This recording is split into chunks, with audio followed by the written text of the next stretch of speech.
Good afternoon, everyone. I'd like to welcome you all to the first program in our Vanderbilt COVID Commodore Classroom series, Big Data plus Privacy in the COVID Area. My name is Teresa Rogers, Associate Dean for Development for the School of Engineering, and I want to thank all of you for joining us in today's discussion. We are honored to have Dean Philippe Fauché, the Bruce and Bridget Evans Dean for the School of Engineering, as our moderator today, and our panel of distinguished panelists from VUIT, Engineering, Vanderbilt Law School, and Owen School of Management. Thank you all for attending, and now I'll turn things over to Dean Fauché to begin our program. Thank you, Teresa, and hello and welcome to this panel discussion on big data plus privacy in a COVID era. As Teresa said, my name is Philippe Fauché, and I'm the Dean of the School of Engineering. Before we start the panel itself, I want to acknowledge a shortcoming of this panel. It's an incredibly distinguished panel that we have today, but it's not as diverse as it should be. We had sought other panelists as well, but they were unfortunately not available today. I want to take personal responsibility for this shortcoming, and I pledge that we will all work together to make sure that the panel for the next COVID Commodore Classroom series presentations better reflect who we are at Vanderbilt and who we aspire to be. Today's webinar is a timely conversation about the risk-reward proposition of using big data to help stop the spread of COVID as we weigh our individual liberties. With many institutions, businesses, and communities relying on contact tracing and epidemic tracking models to reopen safely, what already has and will become our new normal? And who is determining that? And how is Vanderbilt uniquely positioned to contribute to this important conversation? So today's panel will focus on a few very big and important questions. For example, the complex interplay of healthcare economics, law and justice, and technology. The very difficult situation we are experiencing today requires us to understand data, reliable data, and trends in data. It requires us that we understand the power and threats of technology, for example, with respect to tracing. It requires of us that we get an appreciation of the trade-offs when it comes to liberty and privacy, health, and the economy, and also that we understand what the law actually says. And finally, I'm sure that most of you are very interested in learning what Vanderbilt is doing and how its IT department works to guarantee that our data is secure. With this, I would like to introduce the four panelists. Thank you. And I will introduce them, and they will introduce themselves briefly for about 30 seconds, one after the other, before we go into the conversation. First, Larry Van Horn, who is an Associate Professor of Health Economics and Executive Director of Health Affairs. Larry Van Horn is an expert in healthcare economics and is currently tracking COVID-19 and related healthcare consumption for the White House. Larry? Thank you, Philippe. It's a pleasure to be with you. Philippe and I have known each other a long time, and I've been at Vanderbilt for 15 years. I'm a health economist, and I spend my time researching issues in health economics, but more germane to this, analyzing healthcare administrative claims data that's the byproduct of our consumption of medical care. And starting in March, I was asked to provide a daily data feed to the administration to facilitate their planning and response. And I will spend some time showing you what we see and how healthcare consumption has changed in America and how COVID-19 in particular has changed across the country. Thank you, Larry. The second panelist is Jools White, who is an Associate Professor of Computer Science. His research focuses on creating next-generation mobile and cloud applications that are secure, efficient, and scalable. Jools? Yeah, thank you for having me. So my focus is on how do we take our mobile phones and have them sense the world around us and try to help make decisions or help do things that will improve our lives. So I work in a variety of areas, from indoor positioning of helping patients in a hospital, for example, to do something simple like find their way to an appointment, to augmented reality and doing more complex things like being able to show you information about a complex construction project in front of you. And so some of the areas that I do work in, particularly indoor positioning and mobile computing, and how do we secure those things, directly intersect with the COVID contract tracing applications through mobile devices. And so I'll talk about that. Thank you, Jools. Next is Chris Slobogan, who is the Milton R. Underwood Professor in Law, also the Director of Criminal Justice Program and an Affiliate Professor of Psychiatry.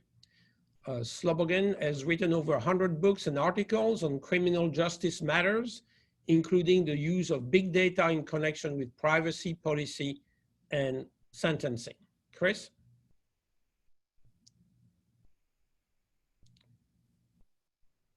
Hello, everyone. I've been writing about big data and government use of big data for quite some time. Back in 2007, I came out with a book called Privacy at Risk, the New Government Surveillance and the Fourth Amendment, and I've been interested in that topic since then. Right now I'm working with the American Law Institute on coming up with standards governing government use of and access to big data. But also today, I'm gonna rely to some extent on my background in criminal justice, talk about the extent to which government can exert its power in pandemic situations like we have today. Thank you, Chris. And our fourth panelist is Masood Sidiquar, who is the VUIT Director of Security Operation. Masood? Hello, everyone. Thank you, Dean Fauché, for the opportunity to allow me to join the esteemed faculty members here on the panel and share my insight in terms of what Vanderbilt is doing to address cyber-related threats. I have been working in this field for the last 16 years, the first 6 within the Department of Defense as a contractor, and I've been here at Vanderbilt for the last 9 years. Thank you, Masood. Now, after these short introductions, we will hear from each of our panelists about their research and practice in this area, as well as we'll have some Q&A sessions based on the pre-questions that you submitted, which actually have helped shape our discussion today. So the first presentation will be by Professor Larry Van Horn. Very good. Well, thank you very much, Philippe. I am going to spend a few minutes giving you all an overview into what we see in medical claims data in the United States. It gives us a real-time visibility into healthcare consumption and how it's changing. And it reflects approximately 50 to 60% of all commercial health insurance claims in the United States. The first point I'd like to show is this is visualization showing 2 weeks, the week of February 8th on the left and the week of March 7th on the right. This is showing relative to the first week of January, the growth in respiratory conditions across the United States, of respiratory diagnosis. Prior to April 1st, we did not have an ICD-10 code to codify COVID-19 specifically. So we were tracking about 84 codes that could appear that somebody might code a COVID-19 diagnosis as. And what you'll see here is if you look, even in early to middle February, there were areas where there was huge expansions of respiratory conditions across the country. South Carolina, North Carolina, over into West Virginia, Northern Kentucky, or the southern part of the United States. And then as you went into later on in March, this is all prior to the nation's shutdown, hotspots in the center part of the country, Missouri, and then up in Washington State and Oregon. My point in raising this is that some have suggested, and the data I think supports this, that COVID-19 was present in this country and prevalent much earlier than when the nation took its response on March 15th. This is a graph showing the claims starting on April 1st for COVID-19 across in the United States in the commercial population. You can see, and so we couldn't codify it specifically till April 1st, so that's why this starts on April 1st. But of note, you see it's growing. It peaked around the end of May 21st. This is Memorial Day weekend, and then it continues, and it drops a little bit in the last 2 weeks up through the end of last week. So there is a little bit of a downward trend. What's noteworthy here is there's a lot of data out on COVID-19 and cases and tracking and whatnot. What I'm showing you here is a somewhat different picture because it's from people who've actually been diagnosed with COVID-19 who are sick. They went and consumed medical care. Many people who have been tested are asymptomatic, and they're not going to show up in this data. So these are these sick individuals. There's a lot of variation underneath that national picture, however. I have 4 panels here of selected states that are showing increases in the weekly rate of COVID-19 sick individuals who are presenting to the healthcare system. So Texas, top left, Arizona, top right, Florida, bottom left, and Utah, bottom right, all experiencing a consistent increase in the rate of individuals presenting to healthcare in receiving a diagnosis of COVID-19. But similarly, we have states that are going the other direction.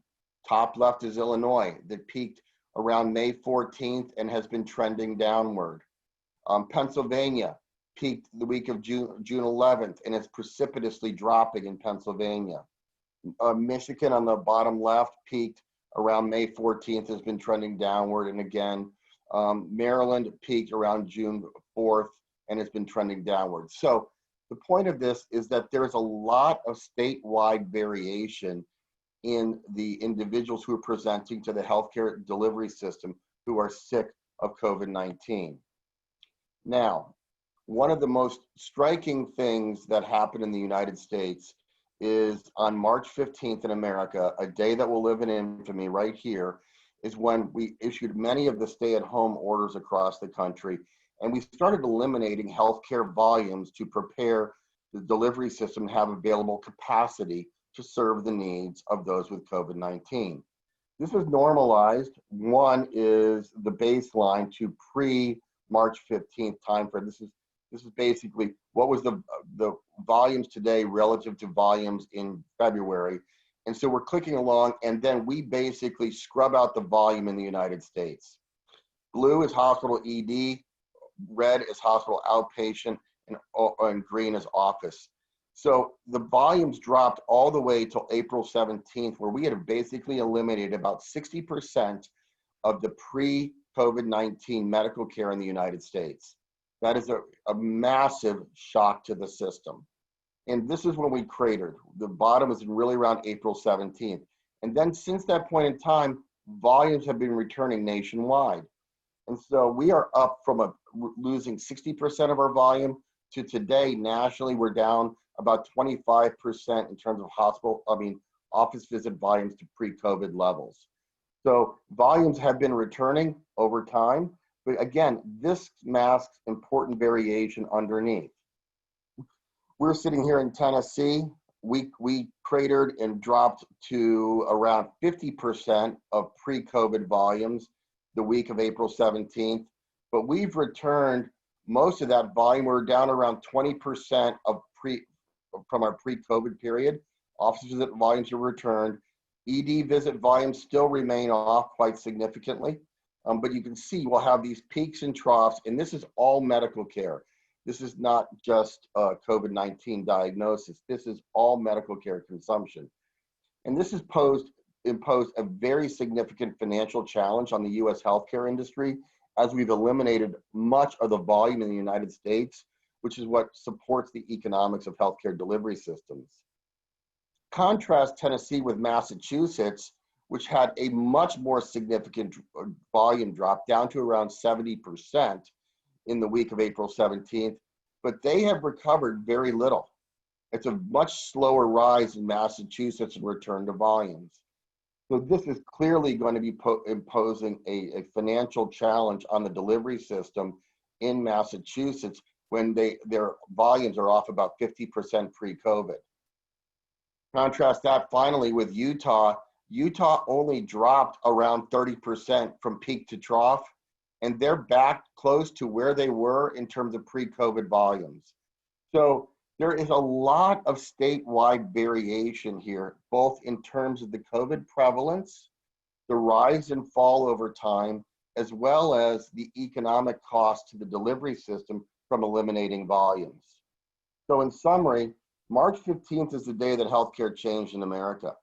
We saw anywhere up to 60 to 70% elimination in elective volume across the United States.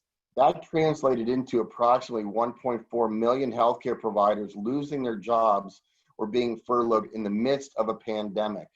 The trough appears in the data to be the week of April 17th, and we're tracking on a daily basis how healthcare volumes are returning. One of the important points of this view into the COVID data is that it reveals individuals who are sick, not the walking around asymptomatic who have tested positive. And we see significant variation across the United States, both in terms of COVID cases, but also volume responses to medical care. So there's a quick overview, Philippe. You're on mute, Philippe.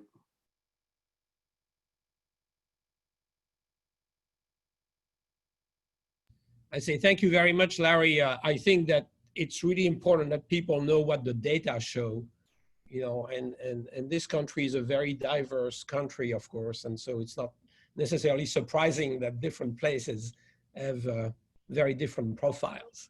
Let's move on to technology and mostly probably mobile technology with Jools White. Jools? Yeah.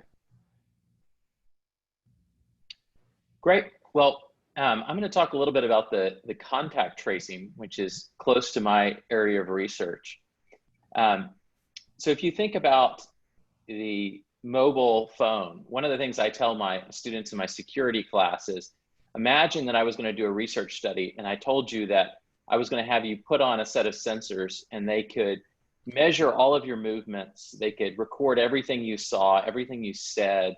They could know all the people around you, who your friends were, see every email that you sent, every text message you sent. They could track sleep patterns, all of this stuff. You know, what would you ask me about the security and privacy of that sensor system and how I was going to collect that data? And of course, everybody asks questions. And then of course, the punchline is, well, how many of you actually bothered asking these questions before you bought your last mobile phone or before you installed an app on it? And did you pay any attention to that? And inevitably, nobody has paid any attention. But when we think about mobile computing and these phones that we're carrying around and their capabilities, if we took one of these phones back 20 years, it would be one of the most powerful supercomputers probably in the US. You go back 30 years and it certainly would be. So we've got really sophisticated capabilities, and these phones can sense everything that's going on around us. So we have a lot of sort of concern about how we secure these things. But on a daily basis, we go about relying on them to help us make basic decisions. Everything from healthcare decisions to how we get to work.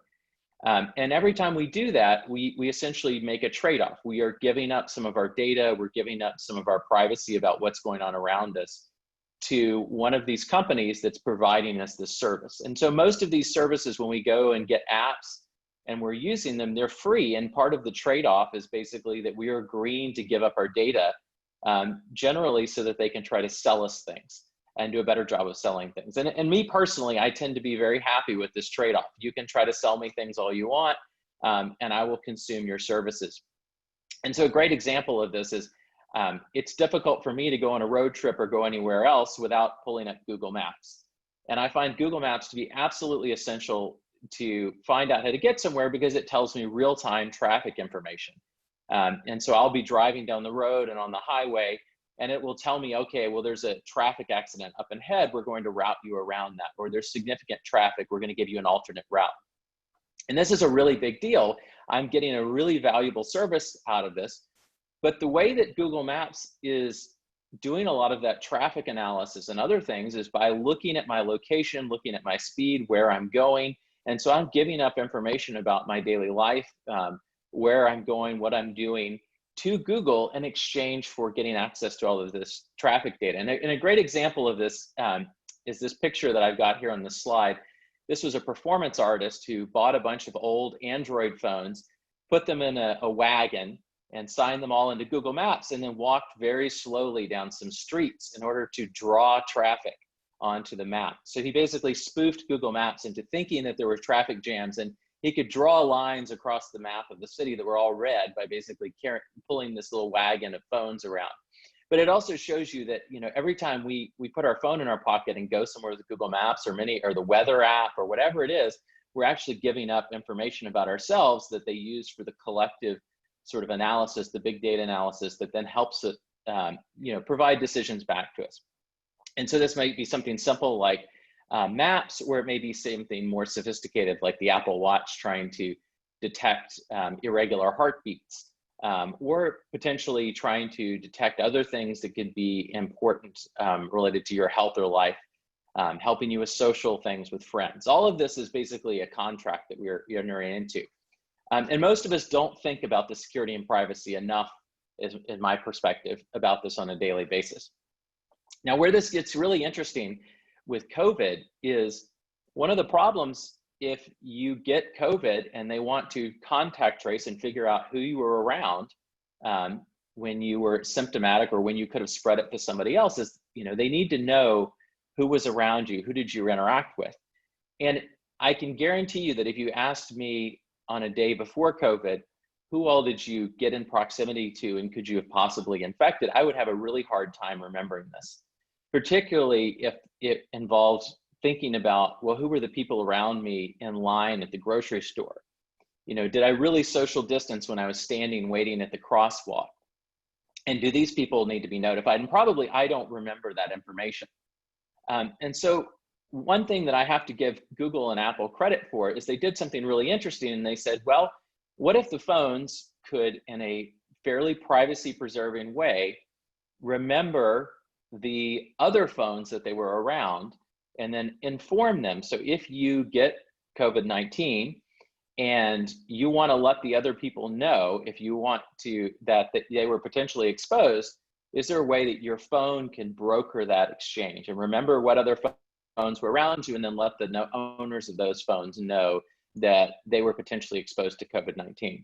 And so what Google and Apple tapped into was actually something that's been used quite a bit for the indoor positioning research that I've done in the past, but also it gets used a lot in retail settings, which is the Bluetooth on your phone.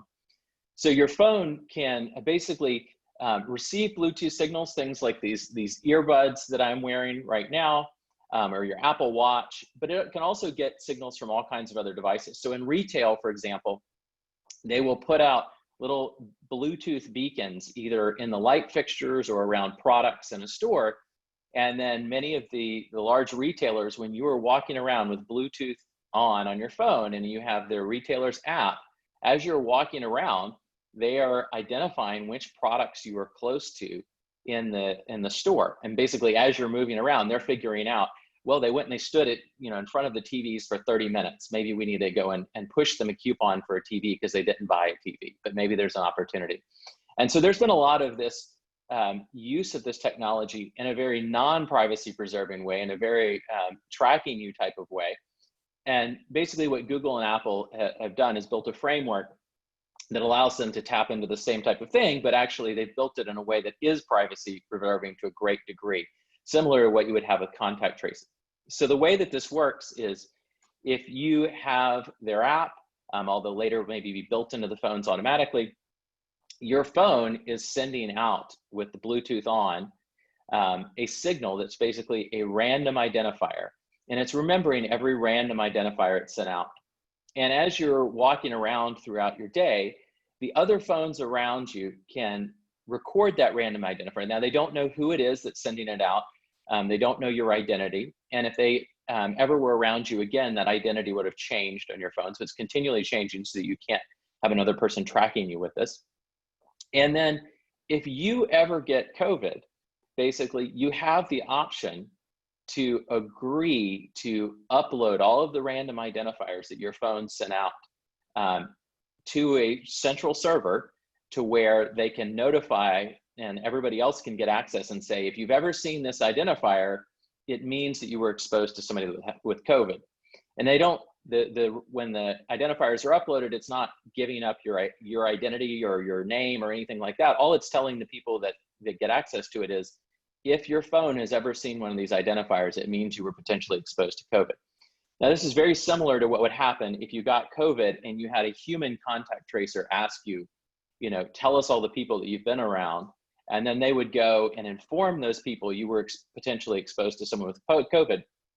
So Apple and Google have actually done a really good job about reversing the typical trend, which is to suck up all of your data and use it to sell you things. And they've actually built a very privacy preserving framework to allow you to opt into letting other people know that they may have been exposed to you with COVID. So it's kind of similar to masks. This is really not necessarily to protect you per se. It's really about you opting to give up those identifiers so that people that could have been exposed to you can know that they should isolate, and that they may, if they have loved ones who are at high risk, they can isolate from them, or they can go and get tested. And it's giving sort of the same controls that you would have if you were talking to a human contact tracer and saying, yes, these are the people I was around, and maybe they need to know about this. They could go and tell them. And so it's a very similar model. From a technology perspective, I won't go into a lot of the details, but the way that they've designed it has really gone to great lengths to protect your privacy. And the access that they're getting to this data is not any greater than you would get if you had a human contact tracer going and collecting this information about you. So it's really kind of an interesting thing. Now, one of the things that's interesting that I think about this is that they've been able to develop and design the system to be very privacy preserving. Of course, I think there's always a balance with government of trying to write laws that make it harder for them to design things in a privacy preserving way, or to encrypt things so that you can hide things. There's always a desire by government to often write laws to make it easier for law enforcement, for example, to get access to these things. And so this is one of the things that we're continually dealing with when we have this type of big data collected about us, is we have the technology to protect a lot of the information, but we have to make sure that from a legal perspective, we have the laws in place that properly balance sort of our right to privacy with the sort of greater benefit to society and law. Thank you. Okay, thanks, Jools. This is a great introduction to the next presentation, which is going to be by Chris, and we'll touch on the law, liberty, privacy, and COVID. Chris? So thank you very much. Actually, what Jools just said is a nice segue into what I want to talk about. I'm going to be talking about the implications of legal precedent for the COVID crisis. As Philippe said, the crisis obviously has huge implications for health and the economy and liberty and privacy. As a number of the questions that you all sent in before this panel indicated, these three areas can all be in tension with one another. If the only concern is preventing death from the virus, the economy will end up in tatters, and there'd be serious infringement of personal liberty as well as privacy.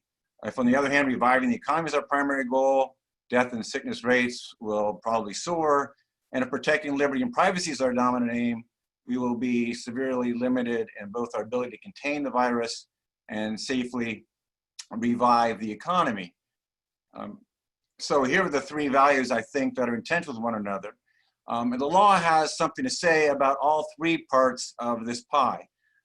Let's start with health. How far can the government go in protecting it? What lawyers call the leading case on this issue comes from way back in 1905, Jacobson versus United States, the United States Supreme Court opinion. There the court upheld the criminal conviction and fine of a person who refused to be vaccinated for smallpox. Jacobson claimed that being forced to undergo a vaccination violated the liberty guaranteed by the 5th and 14th Amendments of the US Constitution, but the court disagreed, stating that as long as the vaccination program was approved by the legislature and was based on accepted medical opinion, the smallpox program was was constitutional. More specifically, the court said what you see here. Even liberty itself, the greatest of all rights, is not unrestricted license to act according to one's own will. Upon the principle of self-defense, of paramount necessity, a community has the right to protect itself against an epidemic of disease which threatens the safety of its members. So Jacobson announced the idea that liberty can be restricted to prevent harm to the community if the restrictions are necessary in light of the harm. And to put this in terms of a very oversimplified benefit-cost equation, this means that the preventive benefits of a given intervention must be greater than the cost of the intervention to other important interests, taking into account the impact of other possible interventions. So, going through a number of possible interventions, given what we know about the harm caused by the virus, could the government force all but essential workers to stay home? That intervention might significantly minimize deaths, but the cost would be enormous, economically, psychologically, and socially, so presumably not. The government couldn't do this, especially given the availability of other alternatives. One of those alternatives is forcing those who are known to be infected to stay home. Is that permissible? Probably so. Jacobson noted with approval a case in which a person with yellow fever was forced to stay on his boat until the danger of infection disappeared. How about forcible vaccination? If, for instance, not vaccinating people would threaten children who would otherwise be harmed. So once again, probably this is permissible. This is the precise issue that was dealt with in Jacobson, and Jacobson said it would be permissible to do this. Of course, a vaccination does not yet exist. So in the meantime, how about forcing people to wear masks?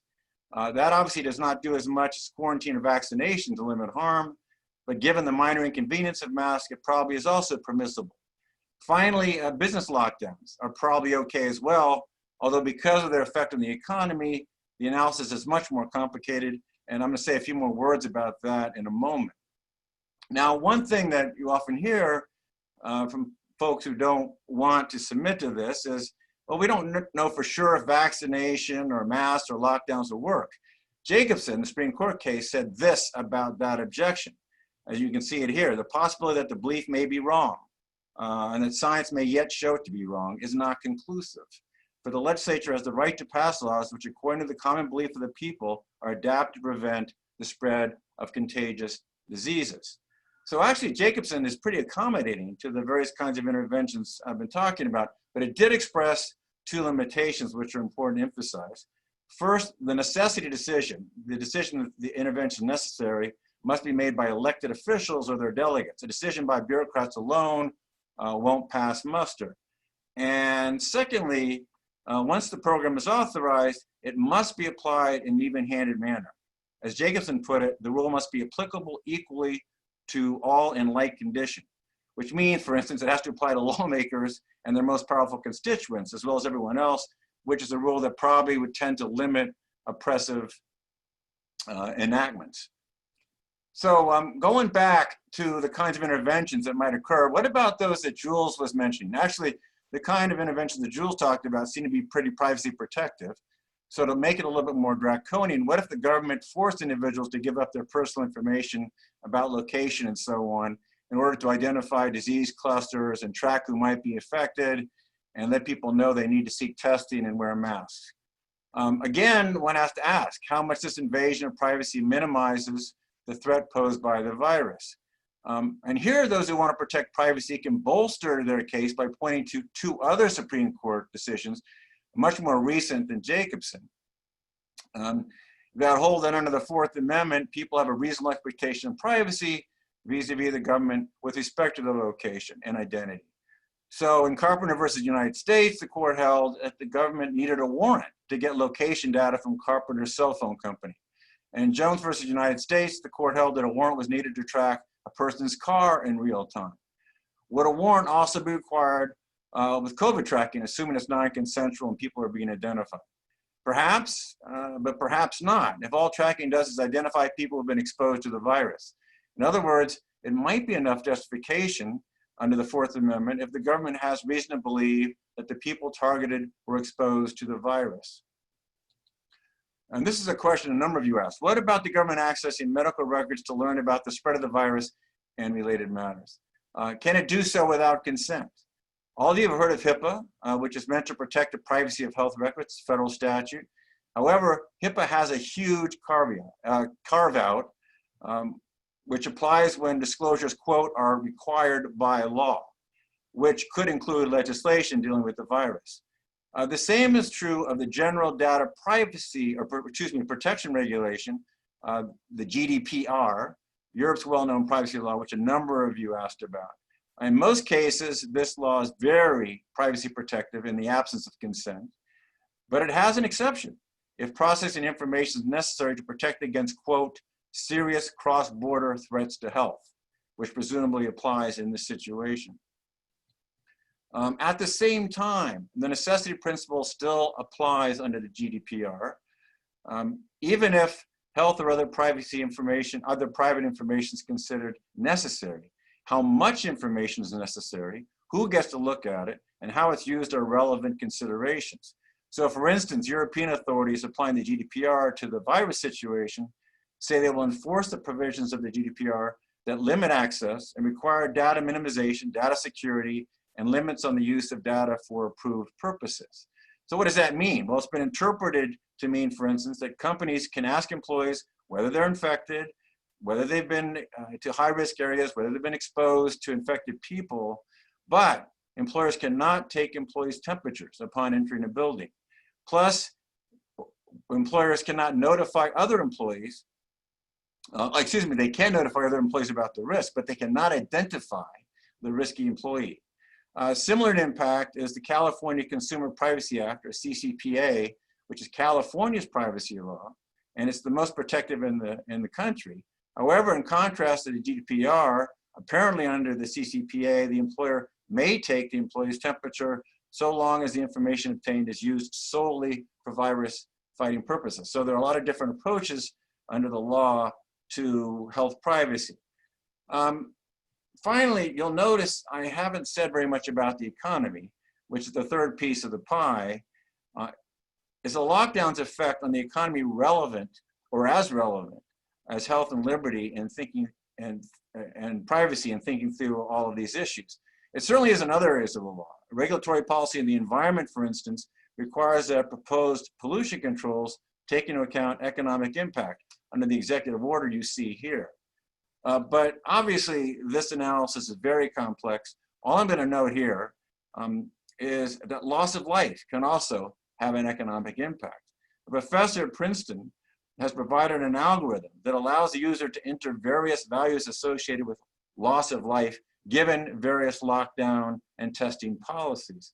He notes, for instance, that extensive lockdowns might be worth more than $30 trillion in lives saved.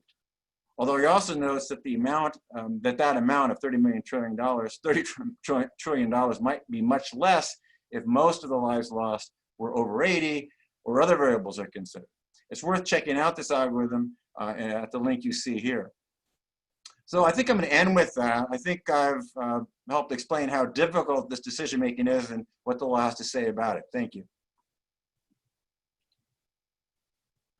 Thank you, Chris. And now Masood will tell us what he can tell us about what we are planning to do on campus in terms of privacy and related to COVID. Masood?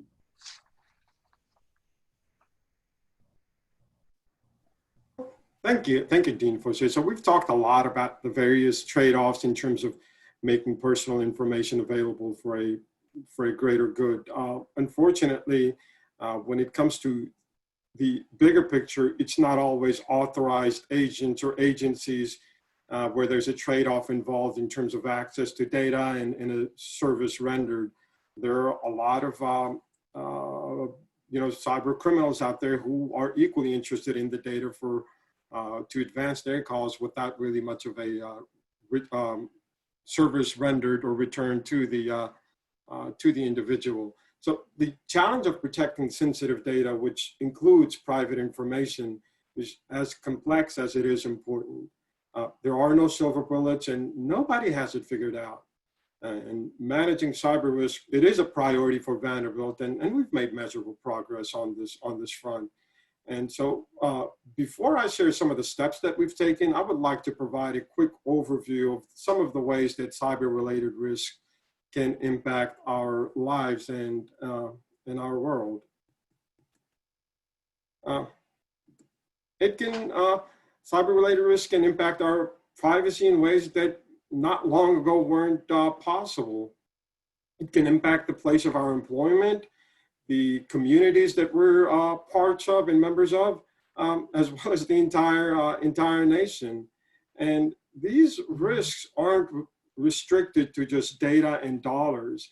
They can actually transcend and enter into the kinetic world and cause impact and risk in a completely different way in terms of life and safety. And some of you may have read headlines around cars being hacked and so forth, and whether it's electric grid, and there will be more of that, and there have been instances of it. And higher education is not immune to these threats. In fact, due to the sheer volume of data and some of the specialty data that we have in terms of research data, makes us unique targets. So does Vanderbilt see any activity on this front? We do, in fact. As you can see here, on a daily basis, we detect over 1.7 million attacks daily. And so what are we doing to sort of help manage some of that? It's a three-pronged approach: prevention, awareness, and response. And if it sounds a little like firefighting, there are some similarities between the two. On the prevention front, we use next generation firewalls, intrusion detection prevention systems to prevent common attacks, as well as multi-factor authentication. And in the last couple of years, we've greatly added to our tool sets, not just the dual multi-factor authentication that I mentioned, but we've enhanced our intrusion detection system, our network forensic platform, and substantially invested in our continuous monitoring system, which I'll talk about a little later on. But a lot of this assumes that our users and our devices are on campus. But as we all know, COVID-19 changed that configuration. It shifted the devices and the users, not just off campus, but really anywhere in the world, right? And so we shifted our focus from the devices and users to really access to key sensitive data, the key repositories that would be of most impact to Vanderbilt. And the best technology to help accomplish that is multi-factor authentication.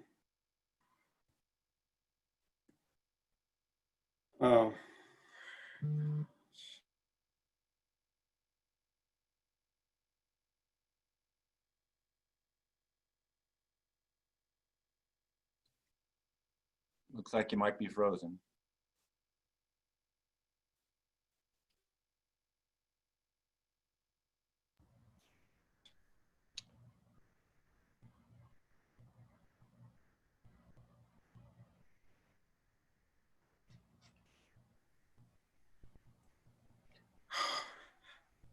Sorry about the technical difficulty. Can you all hear me? Yes. Excellent, thank you. So we've really focused on access to the data itself with multi-factor authentication because it's easy for scammers to get a hold of your VUIT ID and password and try to log in as you and access the data that only you should have access to. So since March, we've secured 14 plus applications with multi-factor authentication, and 3 of those applications are listed here: Yes, Brightspace, and Microsoft Office 365. And so protection is great, but needs to be supplemented by increasing awareness on campus. We have already seen COVID-19 related email scams and expect this to increase and continue when the semester starts. We've been using a number of different communication channels to reach out to our community members and share our observations with the end goal of increasing awareness and helping them understand what they can do to protect themselves. We are working closely with campus partners and at the leadership level to make online cybersecurity awareness modules available to everyone. And so this is one of the partnerships with Dr. Jools White here that was really, really helpful, and something that we enjoyed and look forward to doing again. Security experts believe that there are two types of organizations: those that know that they have been breached and those that do not. And so in the security industry, we use a metric called dwell time, which measures the time between an attacker gaining access to an organization and the organization detecting that unauthorized time. And currently that dwell time is about 6 months, which is plenty of time for the attacker to do significant damage. By the way, in that Marriott breach that some of you may have heard or read about, this dwell time was 4 years. It took them 4 years to understand that their environment was breached. Now, all organizations will get breached, and the ability to quickly detect and respond to the issue will minimize the impact. This is a lot like the smoke going off, and how soon after the smoke that you're able to actually detect it will help you control the fire. And so this is an area that, much like the rest of the industry, that we've really been focused on in fortifying our detection and response capabilities, because we can't, and nobody can look at all 1.7+ million alerts in any meaningful way. That is just not possible. So what we're really doing is investing in really fine-tuning our continuous monitoring platform, which is based on a security analytics platform. And what this allows us to do is take that 1.72 million attacks and apply our secret sauce, which comes in the form of, okay, how severe are these attacks? Focusing on the most severe attacks. What is our confidence level in terms of those attacks actually being successful in materializing? What are the targets in terms of what are the Vanderbilt assets that are being targeted? How important and significant are those? So when we put all of that together, it really helps narrow it down to about 20 plus on a daily basis that we have to look at. Now, that doesn't mean that, you know, this is foolproof, that there isn't a 21 or 27 that perhaps could be more important, which is why this is an ongoing process, but it does make it a lot more manageable. And again, this is an evolving landscape that involves adversaries ranging from sort of enthusiasts to state-backed threat actors. And we will continue to monitor the changing landscape and work closely with our partners and community members to take reasonable mitigation steps. So thank you for allowing me to share what we are doing to address cybersecurity related risks. Thank you, Masood, and thank you all the four panelists. Now we are going to have a fairly brief Q&A session, when I will ask questions inspired by the questions we received from you. And the first question is probably a very big one. What we are experiencing through this pandemic is a very significant shock to the system, where practices have to change completely. We are actually doing something right now that we probably were not going to do 10 years ago or even 5 years ago.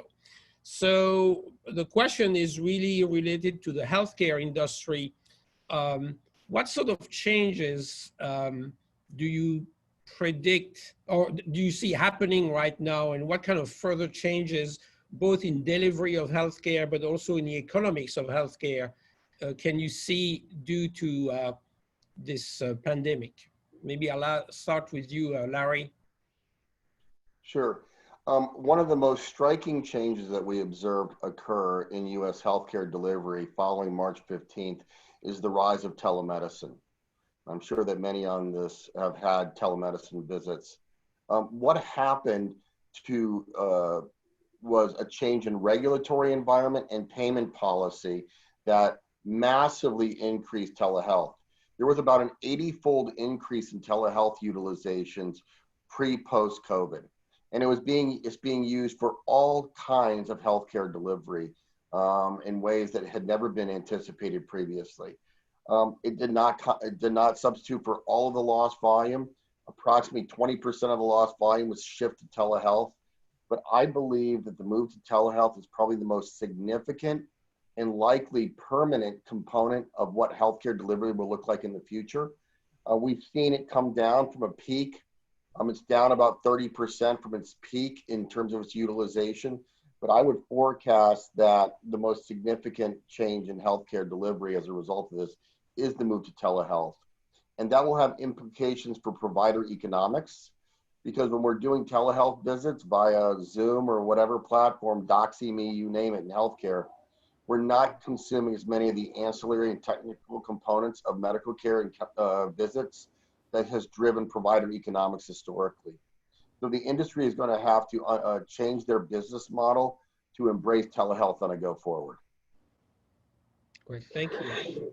Anybody else wants to add something before we move on to the next question? No. Okay, the next question I'll address to Chris first, and then everybody else can jump in after that. And the question reads, should legal privacy restrictions be lessened if knowledge learned is for the greater good? And also, how do you determine the validity of the greater good? Oh, that's a huge question.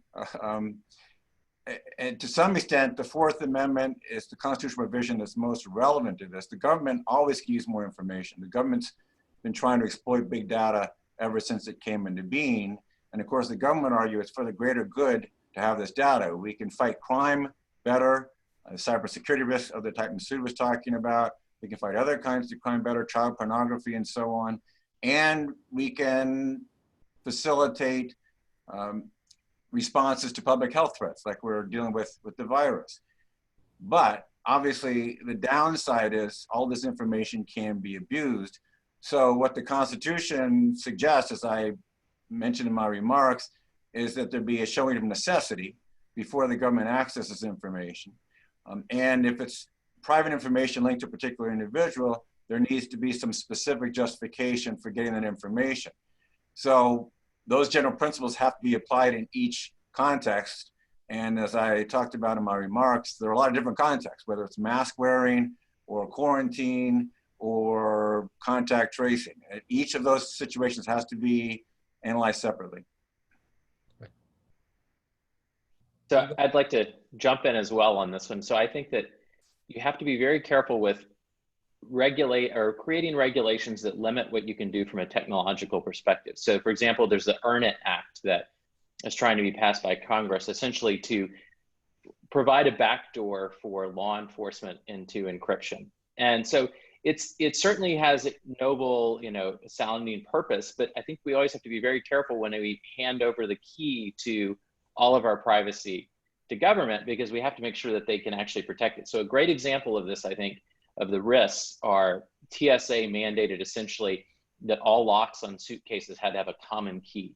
And then they talked about this, had a press event where they had gotten this done, and they held up the key. And some smart people realized, they're holding up the key. All we have to do is take a screenshot of that, and they were able to replicate the key and then publish plans to 3D print the key on the internet. And so anybody can go and now unlock those suitcases that have that TSA spec for the common key. And I think we want to be very careful that we don't end up with some regulation that mandates the common key to all of this data that the mobile devices are collecting about our lives, and then have it escape onto the internet because it wasn't exactly thought through that well. And I also think just having that one key in one place is also a very risky thing. If you think about the Office of Personnel Management, that had all of this data on government employees and people who had, top secret clearances, and then it was suddenly hacked and released, or Equifax. And so I think it can be very difficult when we have those types of backdoors to protect them if they get, legislated in. Yeah, I'd like to ask a follow-up question, and I'm not exactly sure who among the four of you is the best qualified to answer it, but we are talking about, for example, Jools, in your presentation, you showed how cell phones of two people who are sitting next to each other can be used for tracing people who have been exposed to COVID-19, and all sorts of other applications. Isn't that likely to increase the disparity between the haves and have-nots in this country, to really magnify, to make really a subclass of people who don't have access to technology and therefore don't have access to being warned if they've been exposed and so forth? So I definitely think there's the risk of that. Anytime I think you rely on mobile technology, you certainly run the risk that the people that don't have it or who are less, adept users of the technology are going to be left behind to some degree. There's also the possibility that it can be used to, allow human contact tracers and things like that to focus more effort on that population. But I think in general, there is a huge risk that certain people are left behind, or, my not having the best iPhone means that I don't get as good of exposure notifications. That is a problem. All right, we only have a few minutes, and I will ask each of you to do a closing statement or share with us what is next on your agenda or the most concerning. And Masood, since we didn't get to ask you a question directly, as you know, all our undergraduate students are coming back to campus in about 2 months. What keeps you awake at night?